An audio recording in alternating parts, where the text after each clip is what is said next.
नमस्कार।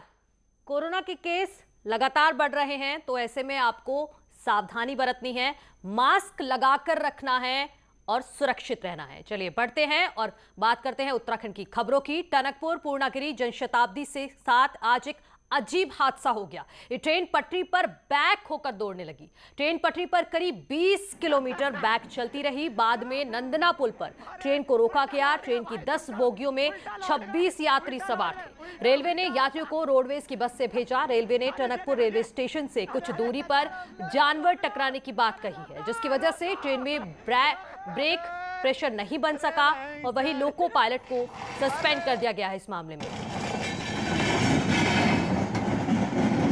छोटे बच्चे साथ में थे, सब डर गए। ऐसा लग रहा था, कोई कह रहा था कि इसमें से कूद जाओ, क्या करें, हो सकता है कोई बड़ी दुर्घटना भी हो जाती, जो हमारे संग आज नहीं हुई। लेकिन जितना हम रास्ते भर में ट्रेन में सफ़र करा हमने बैक में, हमें किसी ने भी कोई सूचना नहीं दी। हम रेलवे में फ़ोन करते रहे, पुलिस को फ़ोन किया, पुलिस से मेरी बात हुई, तब यहाँ पुलिस वाले आए। जब यहाँ ट्रेन रुकी है, पता नहीं कैसे रुकी है। और अचानक से रुकने के बाद कोई छोटा मोटा एक्सीडेंट हुआ होगा, वो हमें इसकी जानकारी नहीं है। उसके बाद बैक जाने लगी train.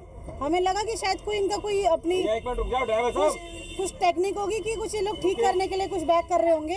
Train non stop Banbasa भी निकल गया, फिर चक्करपुर भी निकल गया। चक्करपुर के बाद आउटर पे जाकर रुकी। हम लोग धीमी ट्रेन में चलती ट्रेन से कूदे हैं, तब जाके ट्रेन आगे रुकी है। चक्करपुर के नंदना पुल पर यहाँ पर आई है और ये टीटी साहब हैं जो इस रोडवेज की बस में यात्रियों को बैठा रहे हैं। टीटी साहब, ये बस कहाँ से बैक होके, ये ट्रेन कहाँ से बैक होके आई थी? टनकपुर आउटर से। एक मिनट, थोड़ा सा आप समय दे दीजिए। आम बाग के पास से। आम बाग के पास से लगभग कितना किलोमीटर ये बैक होके आई है ट्रेन? अब यहाँ तक किलोमीटर लगाइए। अच्छा, तो कितने यात्री इसमें थे? इसमें तो अब टोटल करना पड़ेगा, 26 है इसमें। 26। आपने कितनी बसों में यात्री को भेजा है ट्रेन के? 26 लाए हैं इसमें अभी 26 है। श्रीनगर और कीर्तिनगर रेंज के जंगल आग से धू धू कर चल रहे हैं। श्रीनगर गढ़वाल में श्रीकोट और कीर्तिनगर में चौराश क्षेत्र के ऊपरी जंगलों में लगी आग ने काफी बड़े क्षेत्र को अपनी चपेट में ले लिया है। हालात यह है कि तेज हवा के साथ आग लगातार भड़कने के साथ ही अन्य क्षेत्रों को भी अपनी चपेट में ले रही है।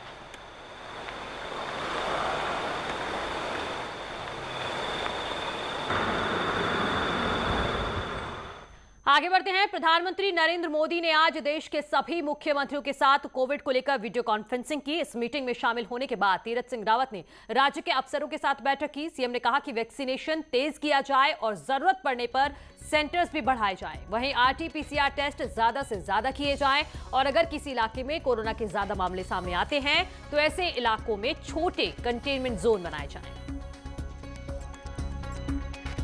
एक एक जिले की रिपोर्ट मैंने ली है, कितना वैक्सीन लग गया है और नीचे न्याय पंचायत स्तर तक, केवल पीएससी और सीएससी और डिस्ट्रिक्ट तक ही नहीं तो नीचे अलग से भी सेक्टर बना करके न्याय पंचायत स्तर तक स्वयं टीकाकरण करने जाना चाहिए। चाहे आपको एम्बुलेंस लेना पड़े, व्हीकल लेना पड़े और उसके लिए पहले प्रचार प्रसार करना पड़े, वो करो। ये मैंने कल तय किया है। अब आपको आज का कोरोना अपडेट दे देते हैं। आज कोरोना के कुल 110 नए मामले सामने आए हैं, जिससे राज्य में कोरोना केसों का आंकड़ा बढ़कर 98,000 के पार पहुंच गया है। राज्य में अभी भी कोरोना के कुल 672 एक्टिव केस हैं। आपको ये भी बता दें कि बीते 3 फरवरी के बाद पहली बार राज्य में कोरोना केसों का आंकड़ा 100 के पार पहुंचा है।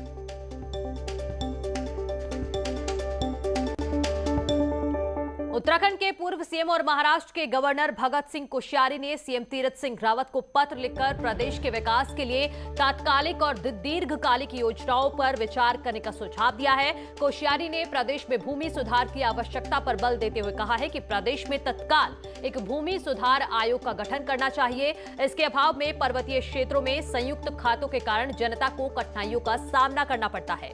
कोश्यारी ने उपजाऊ क्षेत्रों को निर्माण कार्य से बचाकर कृषि और बागवानी के लिए सुरक्षित रखने का सुझाव भी दिया है।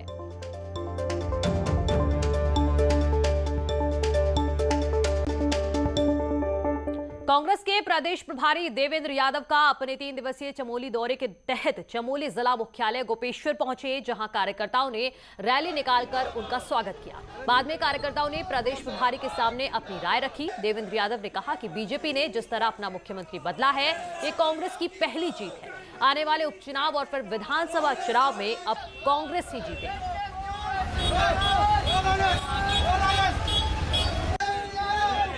कांग्रेस पूरी तरीके से तैयार है। आज हर बूथ पर मीटिंग्स हो रही हैं। आज हमारे कार्यकर्ता एक एक बूथ में जाकर बूथ की कमेटियां बना चुके हैं। आज लोगों की भावनाएं कांग्रेस की तरफ हैं। आज लोग परेशान हैं, त्रस्त हैं इस सरकार से, और बड़ी उम्मीद के साथ उम्मीद के साथ वो कांग्रेस की तरफ देख रहे हैं। कांग्रेस के कार्यकर्ता भी उतनी ही मजबूती के साथ उनके कंधे से कंधे मिलाकर उनकी भावनाओं का सम्मान करते हुए कांग्रेस मजबूती के साथ इस चुनाव को ही नहीं, आने वाले चुनाव को भी मजबूती के साथ लड़ने का काम करेगी। उधर पूर्व सीएम हरीश रावत आज रुड़की में रहे। यहां उन्होंने समर्थकों के साथ बुग्गी यात्रा निकाली। उन्होंने कहा कि ये केंद्र और राज्य सरकार द्वारा महंगाई, बेरोजगारी और किसानों को लेकर है। हरीश रावत ने कहा है कि किसान पिछले लंबे समय से धरने पर बैठे हैं, लेकिन आज तक उनकी समस्या का कोई समाधान नहीं हुआ है, जिससे किसान आज भुखमरी और आत्महत्या करने को मजबूर हैं। साथ ही बेरोजगारी और महंगाई भी देश में चरम पर है। महंगाई के खिलाफ है। ये जो किसानों का दमन किया जा रहा है, जिस तरीके से 3 काले कानून किसानों को थोपे जा रहे हैं और खेती और किसानी को बर्बाद किया जा रहा है, उसके खिलाफ है। इसीलिए इसका नाम हमने किसान संकल्प यात्रा रखा है। उत्तराखंड एसटीएफ और साइबर पुलिस ने राजस्थान के मेवात इलाके से OLX के माध्यम से ठगी करने वाले 2 शातिर अपराधियों को गिरफ्तार किया है। ऋषिकेश के सोहन सिंह को कार बेचने के नाम पर ठगों ने अपने जाल में फंसाया और खुद को आर्मी का अधिकारी बताया, जिसके बाद उन्होंने पीड़ित से 1,60,000 रुपए भी ठग लिए। इस पर कार्रवाई करते हुए एसटीएफ ने आरोपी सलमान और राहुल को मेवात से धर दबोचा है। कल देर रात कार्रवाई करते हुए उसमें 2 अभियुक्तों को उसमें भरतपुर से गिरफ्तार किया गया था। इसमें ऋषिकेश के एक व्यक्ति को OLX पर गाड़ी बेचने के बहाने जो है उसमें डाला गया था और उनको आर्मी का अधिकारी बन के कि वो आर्मी में काम करते हैं, वो सारे आई कार्ड वगैरह उनको भेजे गए थे जिससे उनको विश्वास हो जाए, और उनसे विभिन्न तरीकों से उसमें करीब 1.5 लाख रुपये उनके अकाउंट में मंगा लिए गए थे। तो देहरादून में लगातार हो रही चोरी के मामलों में शातिर गैंग के 3 चोरों को पुलिस ने गिरफ्तार किया है। ये गैंग अधिकतर दुकानों को अपना निशाना बनाता था और कई चोरियों को अंजाम भी दे चुका है। एसएसपी योगेंद्र रावत का कहना है कि सभी आरोपियों का आपराधिक इतिहास खंगाला जा रहा है। गैंग के सरगना के खिलाफ दिल्ली में चोरी के कई मामले दर्ज हैं।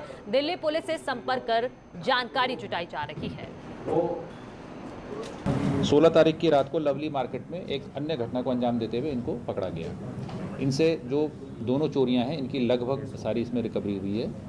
इन तीनों जो ये अभियुक्त पकड़े गए हैं, इनमें से एक के बारे में ये भी है कि ये दिल्ली में भी पहले इस प्रकार के अपराधों में जा चुका है, तो वहाँ से भी इंक्वायरी की जा रही है और इस प्रकार इन दोनों घटनाओं का अनावरण किया गया है।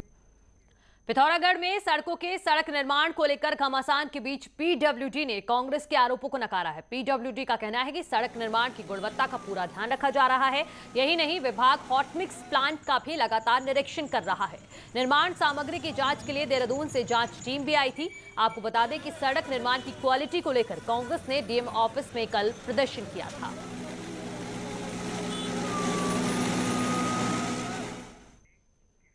ब्रेक के बाद स्वागत है आप सभी का। अब बात हरिद्वार कुंभ की। तो कुंभ मेले की कवरेज के लिए मीडिया सेंटर बनकर तैयार हो गया है। मेला प्रशासन द्वारा हरिद्वार के चंडी द्वीप नीलधारा में मीडिया सेंटर बनाया गया है। मीडिया सेंटर में सभी अत्याधुनिक सुविधाएं उपलब्ध कराई गई हैं।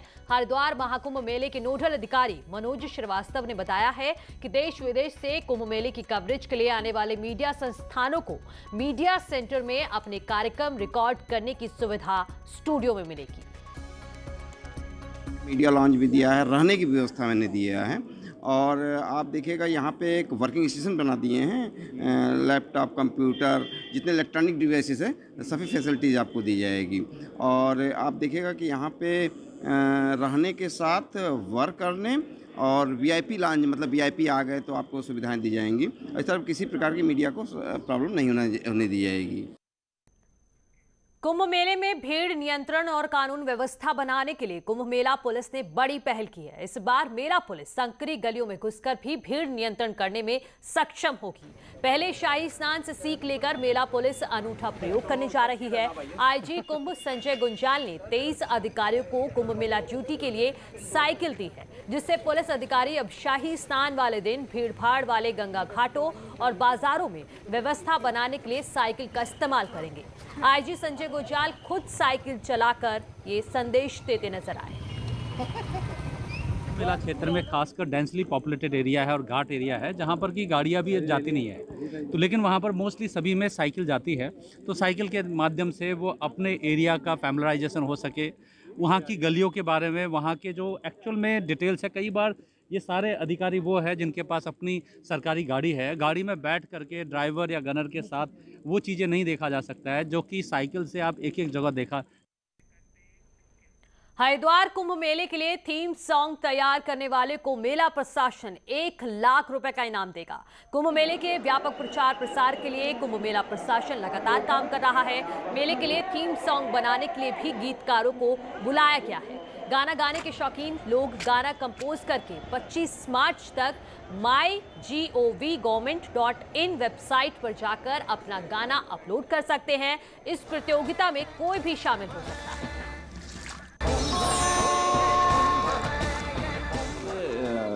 हमने mygov.gov.in जो हमारा पोर्टल ऑफिशियल पोर्टल है सरकार का, उस पर हमने इस प्रतियोगिता को इनवाइट किया हुआ है। इसमें ओपन पार्टिसिपेशन है, कोई भी पार्टिसिपेट कर सकता है, अपने गीत को रिकॉर्ड करके, अपने सॉन्ग को रिकॉर्ड करके वहाँ पे जो है डाल सकता है, और जो भी विजेता होगा उसको एक इनामी राशि भी दी जाएगी। तो आपके पास भी मौका है, आप भी इस प्रतियोगिता में शामिल हो सकते हैं। सीएम तीरथ सिंह रावत द्वारा कुंभ मेले में बैरागी अखाड़ों के लिए भूमि समेत सभी सुविधाएं देने के आदेश के बाद बैरागी संतों में उत्साह है। प्रशासन ने हरिद्वार के बैरागी कैंप में भूमि की पैमाइश शुरू हो गई है। डीएम दीपक रावत ने बैरागी कैंप में साधु संतों से मुलाकात की और मूलभूत सुविधाओं पर चर्चा भी की है। साथ ही एक ही हफ्ते में सभी सुविधाएं पूरी कर ली जाएंगी, ये आश्वासन भी दिया है। आवंटन को, सुविधाओं को हरी झंडी मिल चुकी है। चुनौतीपूर्ण कार्य है, दिन रात काम करना पड़ेगा, विशेषकर लैंड को डेवलप करने का। बिजली, पानी, शौचालय, सारी सुविधाएं यहाँ पे देनी है। और वर्तमान जो मुख्यमंत्री है उनको साधुवाद की भव्यता और दिव्यता के साथ कुंभ मेला करे, और हिंदू सनातन संस्कृति का आदरणीय मोदी जी का जो प्रचार है और जो है भावना है, उन्हीं के भावना पे हिंदू सनातन संस्कृति का जितना हो सके तो भव्यता और दिव्यता के साथ कार्य करें। साधुओं की संगत, आस्था का अखाड़ा,